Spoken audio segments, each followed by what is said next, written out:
I'm Matt Wilson. I'm the Nutrient Management Program Lead. You've heard my presentations in the past.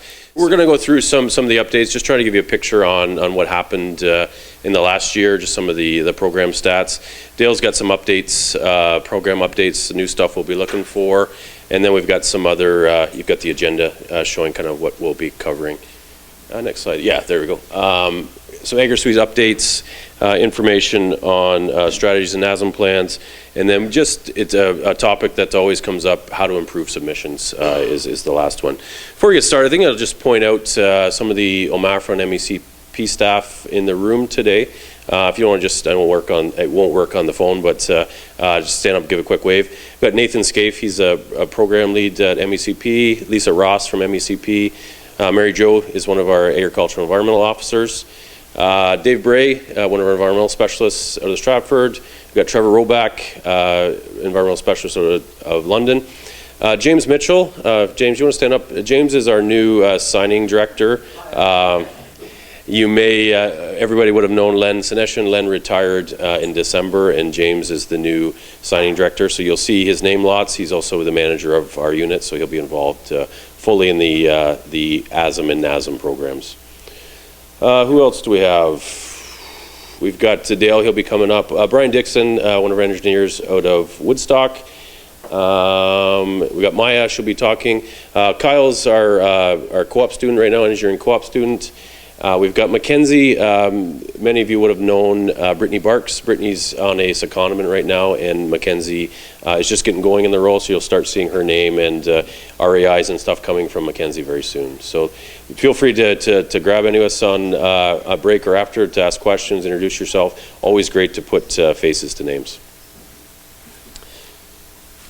Okay, so for those that have been at these meetings, you'll know I like numbers and graphs, so you're gonna have to live through my numbers and graphs coming here.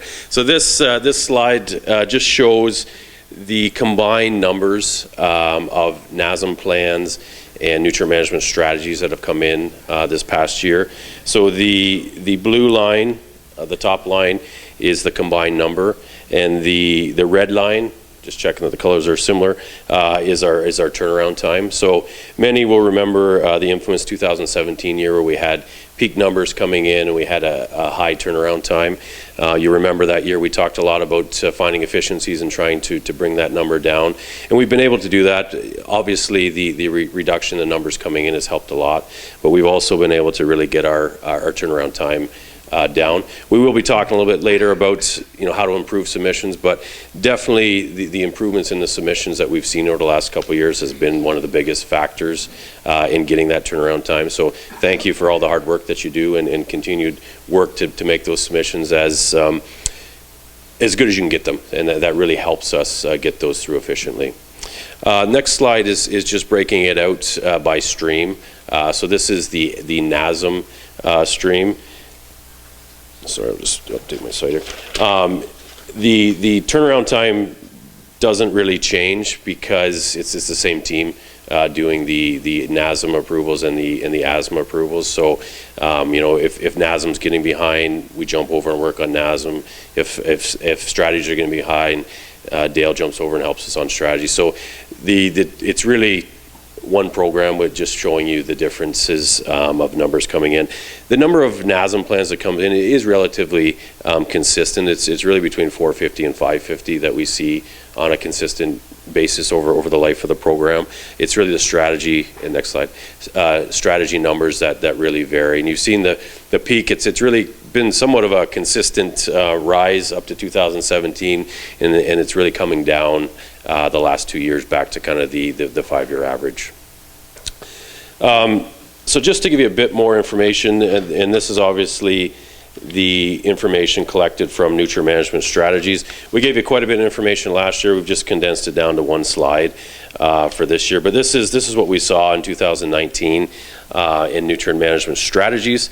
You'll see that Sure if I got a pointer here. You'll see that the top numbers there, that's just comparing 2019 to all the stats in the program. You can kind of see the numbers are a little higher than the overall average, and I think that's probably consistent with agriculture. Things are getting bigger. The first bar graph on the top just shows you the predominant livestock types that are coming in strategy. So similar to previous years, chicken and dairy are the kind of the number one predominant livestock types we see in nutrient management strategy. I think last year it was dairy for sure, and the last couple of years been dairy. Chicken is now just above dairy, I guess, and followed by beef and swine. When you actually look at the bottom, the number of nutrient units, not surprisingly, when you look at the number of nutrient units coming in, swine is the biggest that we see. Normally swine operations are quite large in terms of nutrient units, so they are the number one nutrient unit being approved, followed by very closely by dairy and chicken in terms of relative.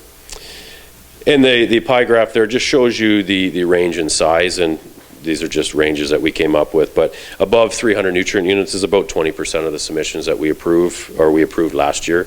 About 65% were between that 50 and just under 300, and about 14% are less than 50 nutrient units. So again, just trying to give you a picture of what's going on in the strategy side of the program.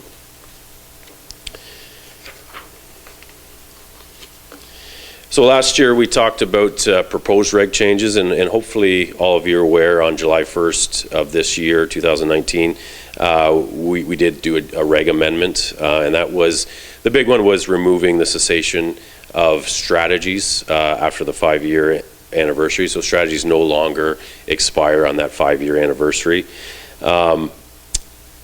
And what that means, just to be clear for everybody, it only applies to the strategy piece. Nutrient management plans did not change, so plans are still ceasing on the 5-year anniversary of the date they're prepared. But nutrient management strategies now, for lack of a better term, live on until one of the other cessation triggers are met, the main one being a new building permit. So that's definitely a change in the program. You guys will be used to the registration process and doing it after 5 years. That has gone away. One of the big things to understand is these aren't regulatory or even policy terms, but the change on July 1st did not bring strategies back to life. So strategies that had ceased prior to July 1st, 2019 did not come back to life on July 1st, 2019. They still ceased and still need to be re-registered, and then that strategy will live on until the next cessation trigger is met. So that's something to understand. Even up to June 30th, 2019, if a strategy ceased then, regulatory speaking, it needs to renew one more time, and then that registration, that strategy with the registration will live on until a new cessation trigger is met. And just a reminder, the cessation triggers, the main one being the building permit, but also change in ownership can cease a strategy. If the new owner decides that they can't follow the strategy as written, we would they have the option to get a new approval, which would cease the old one. The other one deals with digesters. If somebody puts a digester up or receives off-farm material that's not part of their strategy ceases, and they need to get a new strategy to receive that off-farm material. Other than that, the strategy will now live on. And just an FYI, it's supposed to be today or tomorrow, or last week was supposed to be as well, but we're expecting a consultation paper to go up soon on some further changes to the regulation. And this one will be all around the regulated mixed anaerobic digesters. So there's going to be a paper go up to kind of explain what the government is considering.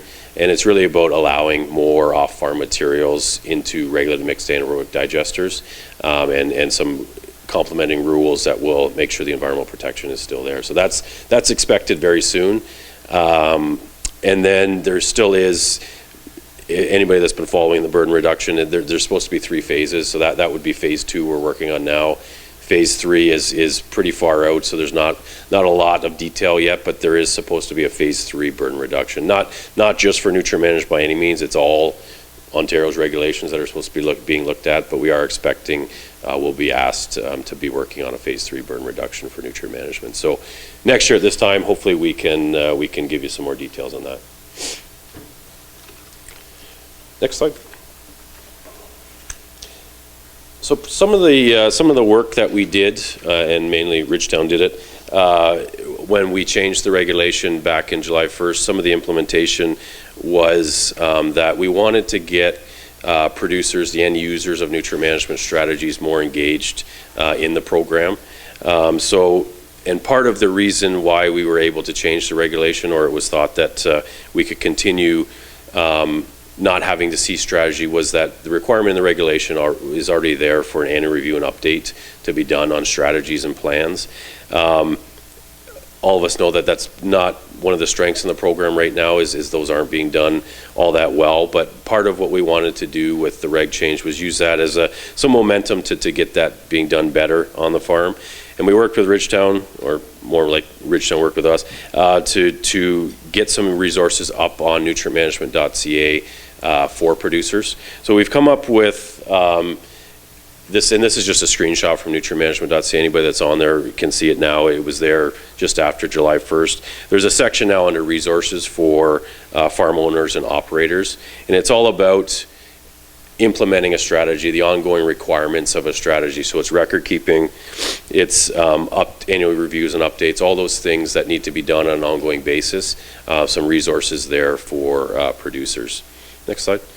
The other thing that we did, or again, Ridgetown did, was produce this subscription service. And all strategies now, when we approve them, they're coming out with a postcard with this information. But what we're trying to do is get the end user producers signed up on nutrientmanagement.ca, which will allow us to push out information and send out reminders. And we would really like to be able to send out a reminder around this time each year, that just reminding that your annual review and update is due, or you're required to do an annual review and update, and then send them the link to nutrientmanagement.ca. So we're really trying to do that. We really encourage you to sign your producers up, or just let them know that this resource is there. And we'll, right now there's not a lot of people signed up. It's not all that well known, but we're hoping over time we can get a much better audience there that we can push information out to. One of the challenges when we changed the regulation was getting that information out. If we had this service then, we could definitely push out the information much easier to the end users. Next slide. And again, right from nutrientmanagement.ca, Peter Doris, our environmental specialist out of Brighton, put a lot of work into coming up with a record keeping template for producers.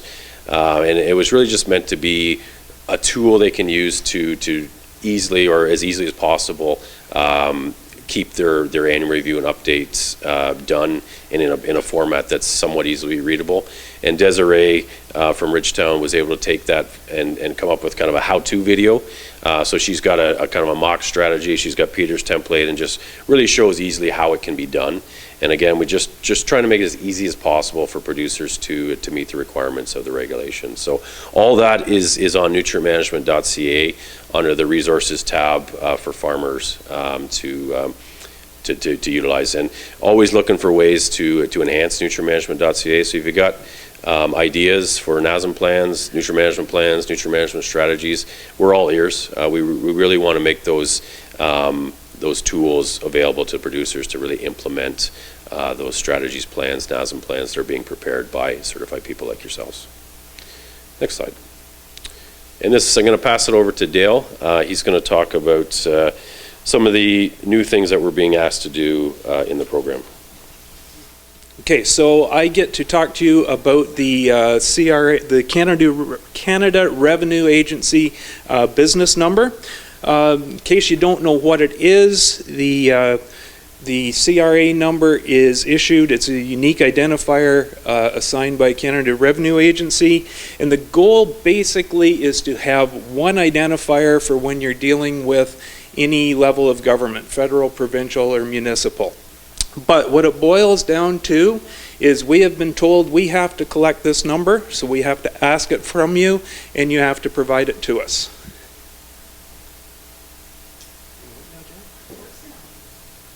Okay, and does it have a pointer? The green button? There we go. Thank you. Okay, so we're obligated to collect it, so we have to ask you for it, and you have to provide it to us. So how do you go about doing that? AgriSuite already has a box, has a field in the location information for the CRA business number. It's currently not flagged as a mandatory field, but we do have to get you to put the information there. It's not formatted, so it only accepts 9 digits, like a roll number's formatted, so it only accepts 15. That's going to come in future releases of AgriSuite. Yeah, so AgriSuite has a field for you to enter that information. If you're submitting paper copies, there's a lovely picture of the form here off to the right-hand side of the screen that you can provide that information by paper copy. There are 2 exemptions that you can qualify for where you do not require a CRA business number. One, if the business grosses less than $30,000 a year and has no employees, then you are not obligated to get a CRA business number. And there's a religious exemption. So if the person holds a sincerely held belief that obtaining this number is against their religion, their belief, or their conscience, you can qualify for that exemption. The only way we can collect those exemptions right now is through the paper copy. If your client is looking for an exemption, you use this paper copy, check the box that represents their exemption, and submit that with the strategy or NASM plan. Just hang on. And when it comes in as part of the receiving process, our support staff will be checking to make sure it's correct and complete. And so if it's not correct, or it's not complete, or it's missing, it will be returned as a incomplete submission. Yeah, so that form that is available on nutrientmanagement.ca under the resources tab. And yeah, any questions on that? Teeny, hang on, we'll get you a microphone.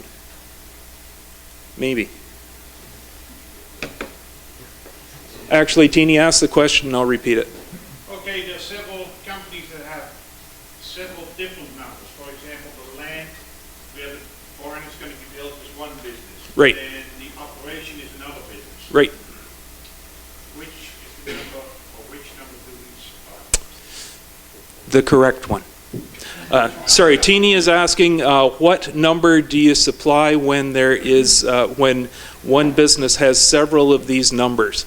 And Teeny, that will be a case by case. I'm assuming that if they have one for the livestock and you're submitting a strategy, that would be the appropriate number to submit. If they have a different number for the cropping operation and you're submitting a NASM plan, that would be the appropriate number to submit. If you have questions about which one is the right one, I think the only thing we can do is ask you to contact us. Okay? Because quite often what you see now, we have, for example, one instance where the owner is the father who owns basically the land, that the son is going to build the barn.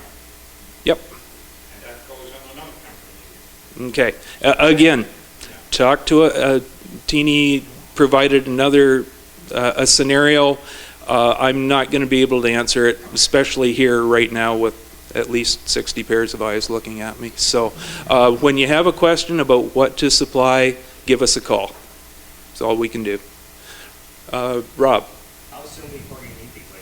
Right, thanks, Rob. Rob is asking when we need to start collecting these. We have to collect it as of March 1st.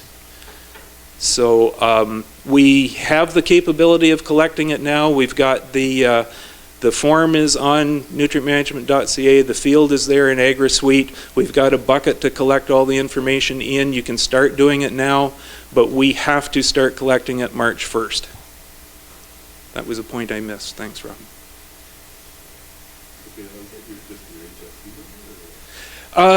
I believe the question is that just the HST number? I believe that is the case.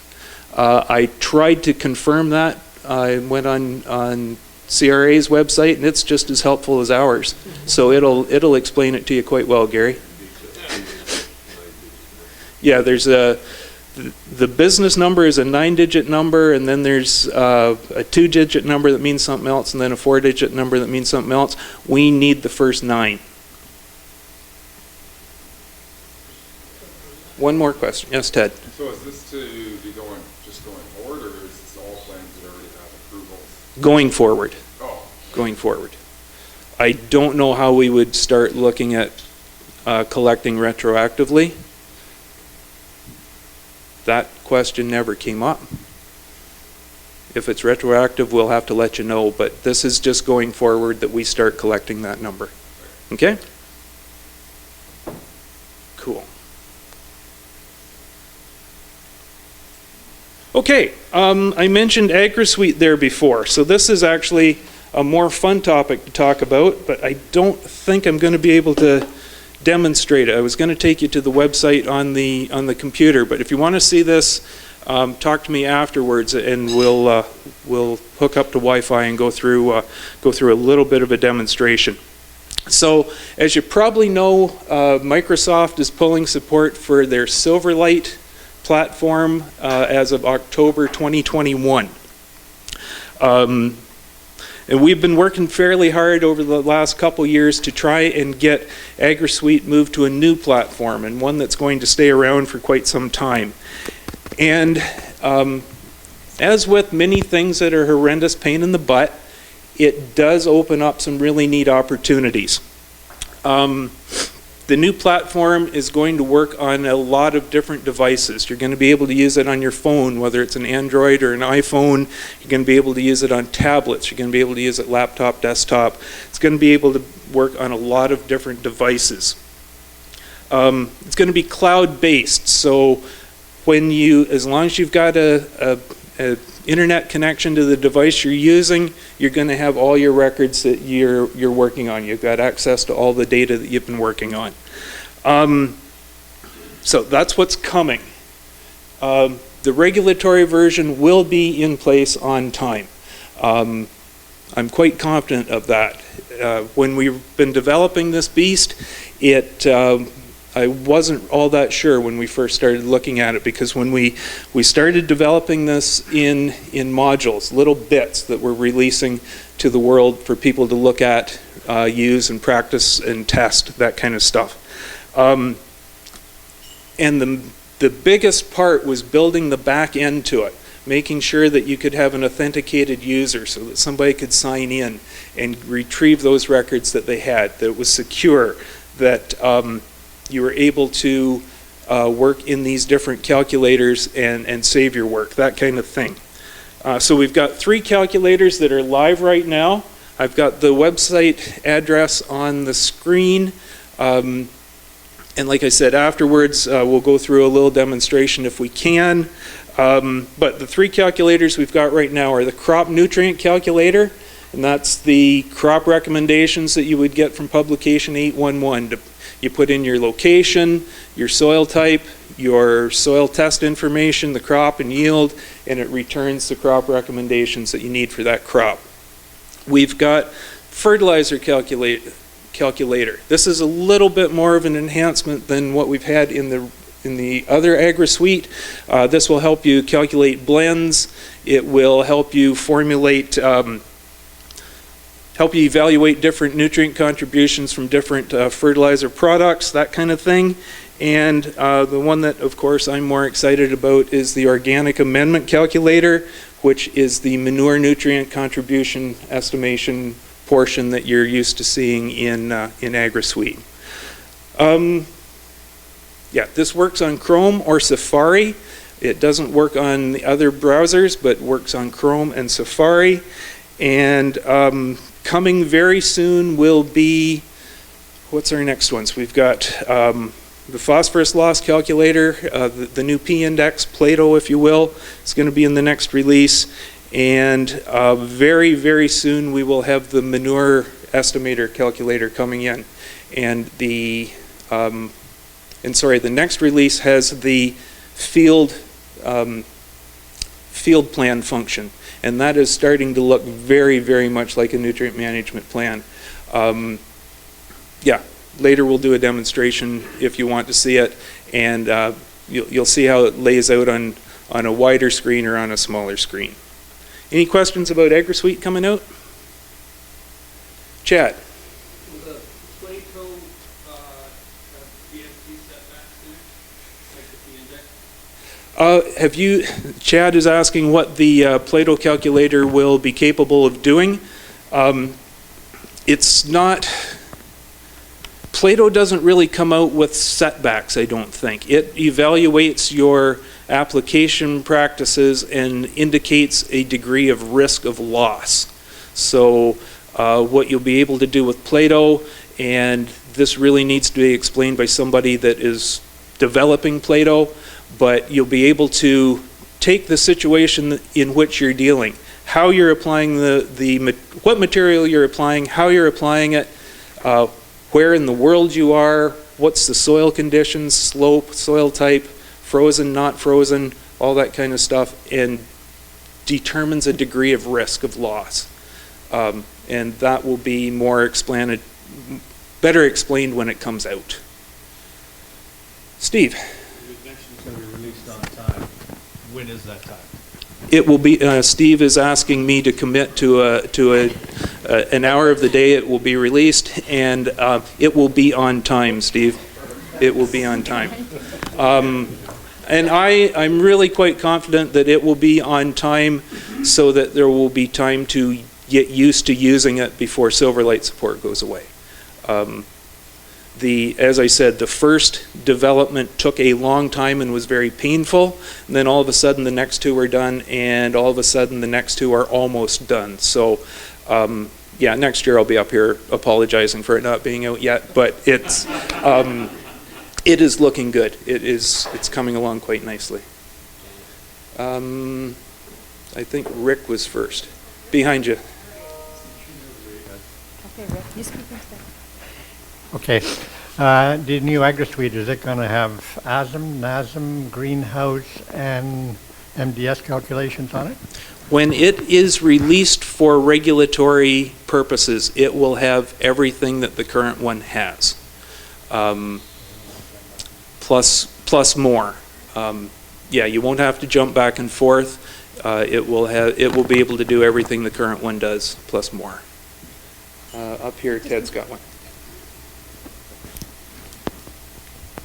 So you say this is cloud-based. Is there going to be a downloadable version of it like there was with the old? I'm not exactly sure what we're going to be able to do if you can't have a live connection. I know the intent is to be able to do everything the current program does. You may need to have a data signal to do it with. I'm not going to make any promises that there's an offline version just yet.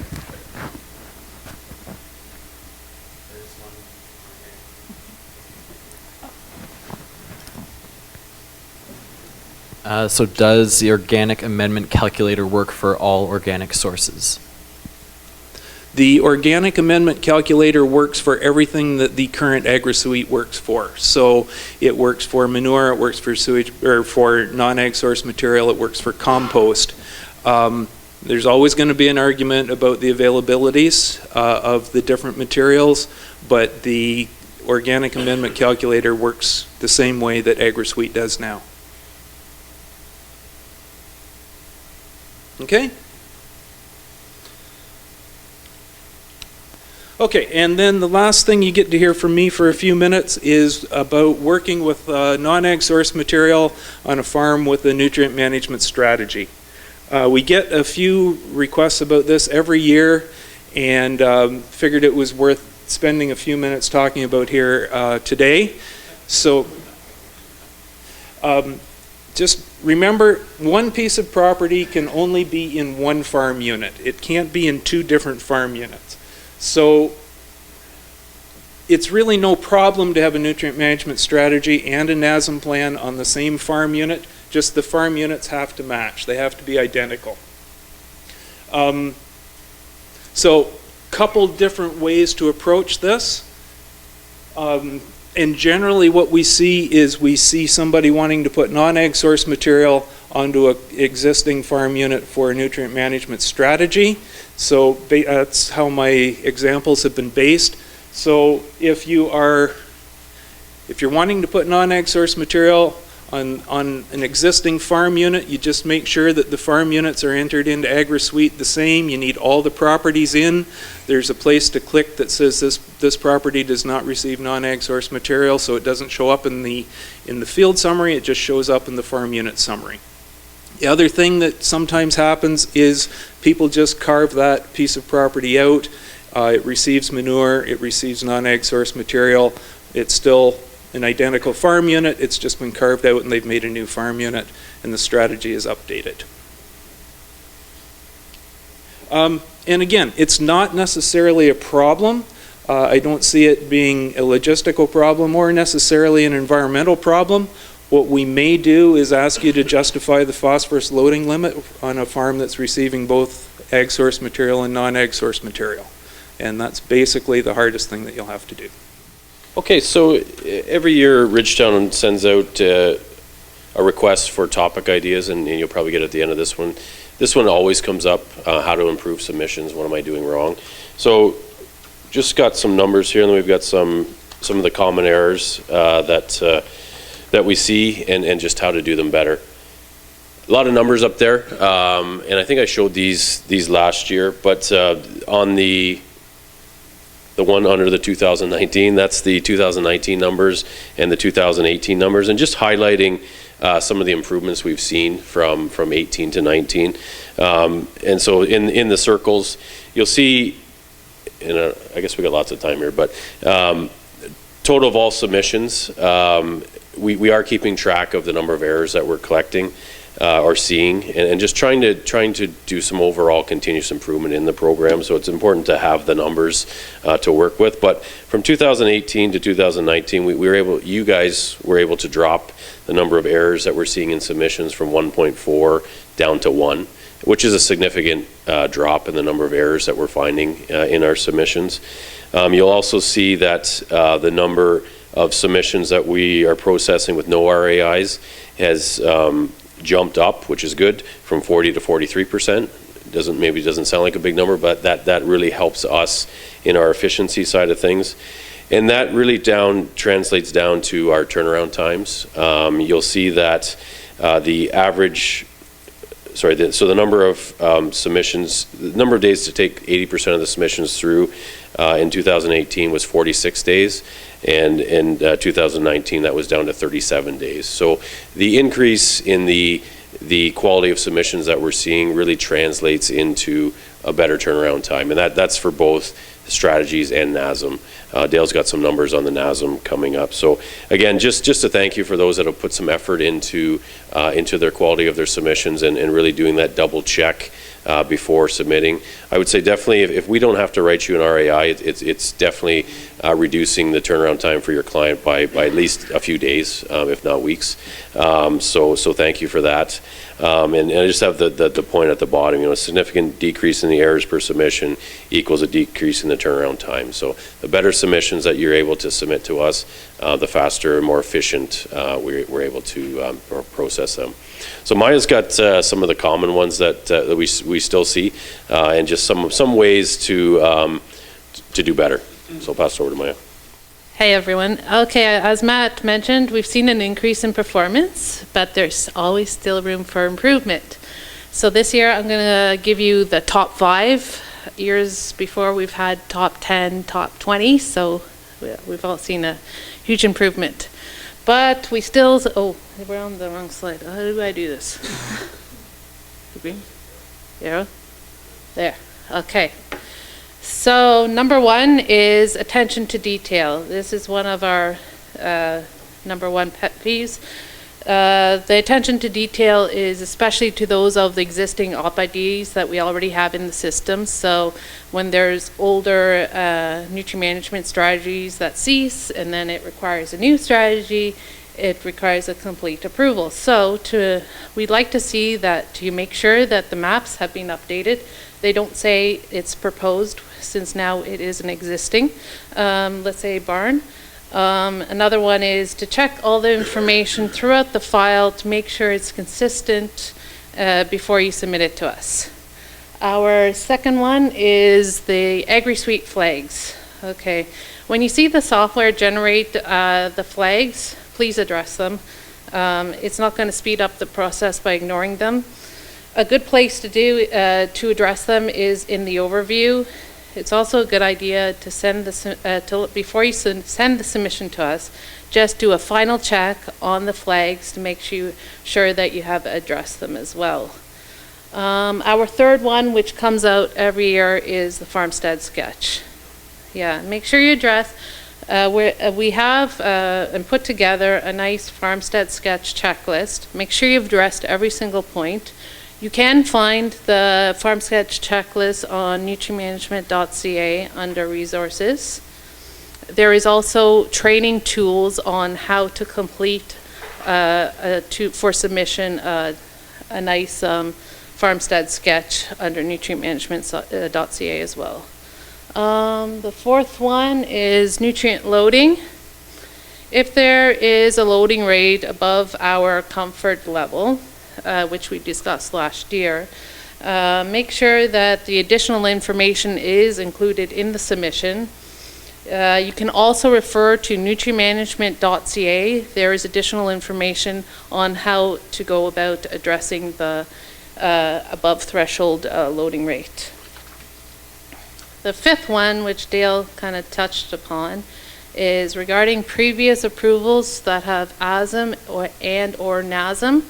So make sure you have that discussion with your client to make sure that to see if there's any previous approvals on their farm, as well for make sure if there is any active plans on the farm, so with the properties, etc. And in conclusion, as Matt mentioned, that we've seen an error rate of 1 error.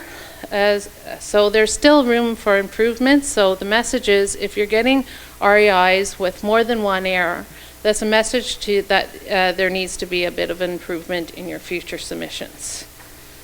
And the final thing I want to mention is this coming review season, there's only the 4 of us, Dale, myself, Matt, and Mackenzie.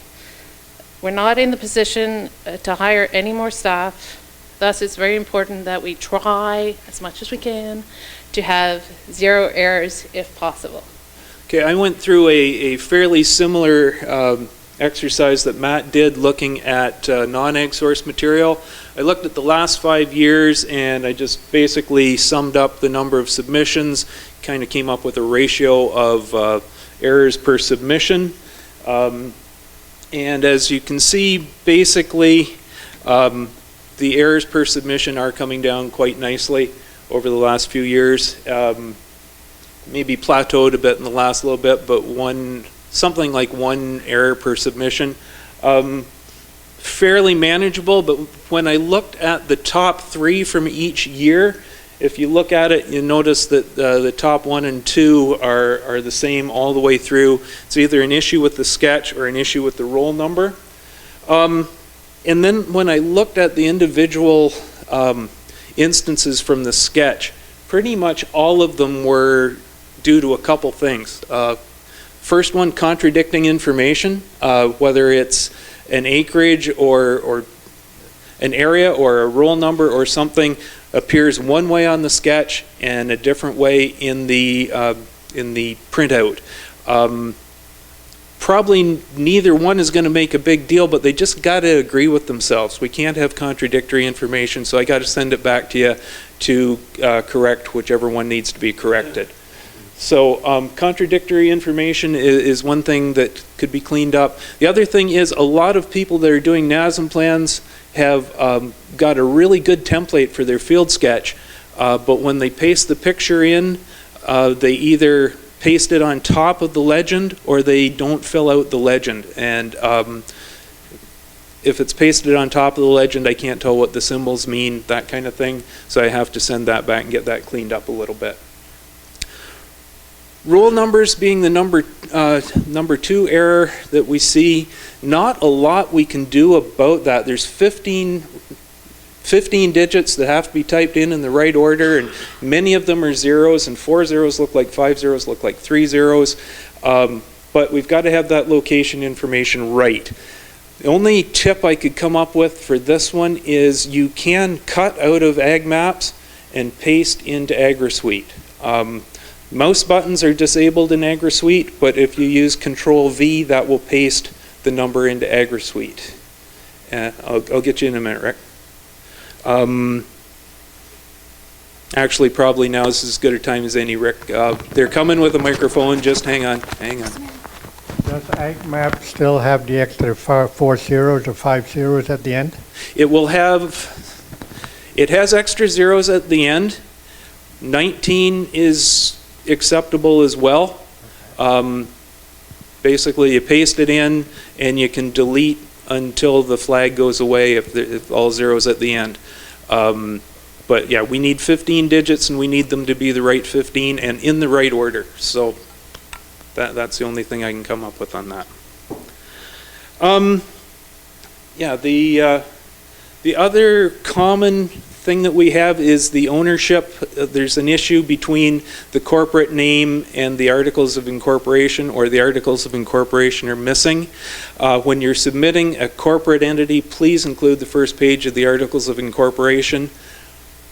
The BN9 process I talked about earlier, the CRA business number should take care of that. Hopefully at the beginning of March we can stop asking for that articles of incorporation.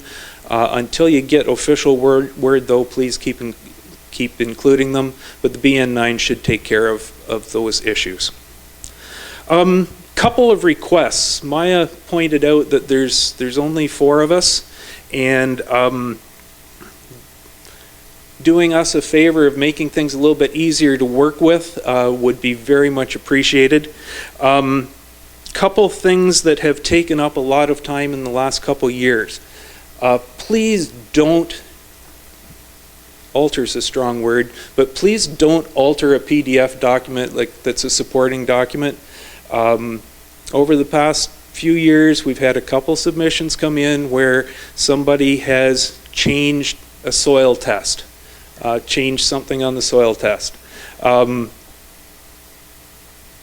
of them were for good ideas, and some of them were more nefarious, I think you would say. Couple things about it. When I find that, it takes a long time to sort out. It takes days to sort out, and figuring out whether it was done with good intentions or done to mislead takes a long time. So when it's a PDF document, please don't alter it. It also really takes away from the integrity of the program. We're trying to run a defensible program, a defensible beneficial use program, and if we're finding that people are submitting falsified documents, falsified's even stronger than altered. Anyway, it's just not good. So if there's something that needs to be explained on the supporting document, call me and explain it, or put it in the overview of the operation. Not a big deal. That takes a few minutes. It doesn't take a few days to sort out. Other thing that I would really like to ask people to do is come up with some kind of PDF manager. So you can take several different documents, stitch them together, and they don't even have to be in the right order, although it'd be really nice if they were in the right order. Part of my review, I have to pull information out of the PDF documents. And if it's scanned in, I can't pull that information out. I have to type it in myself. So if you could get a PDF manager, might cost a few bucks. You guys are in business. It looks a lot more professional when it comes in stitched together correctly. And it just makes my life a whole lot easier if it's still in a PDF form. Anyway, that's the NASM parts. Are there any questions coming out of that? Richard, just microphone coming. So some of the supporting documents you may only have in hard copy, so you have to scan them and then you combine them into one PDF. Is that okay? Or what happens if you only have a hard copy of something? Okay, maybe I use strong language. Put as much of it as you can. If you get it electronically, stitch it together electronically would be nice. If you have to scan it, continue scanning. Signature page, a lot of times that's done remotely. Right. So Right. they have to scan their signed page and send it back, and then I have to. Scan it and put it in. Absolutely. That's fine. I'm thinking more pages with data on them. Again, the roll numbers. If I have to type 15 digits in, I'll get them in the wrong order or a typo just as often as anybody else. So if I can just pull them out of the document and drag them in, it works a lot better.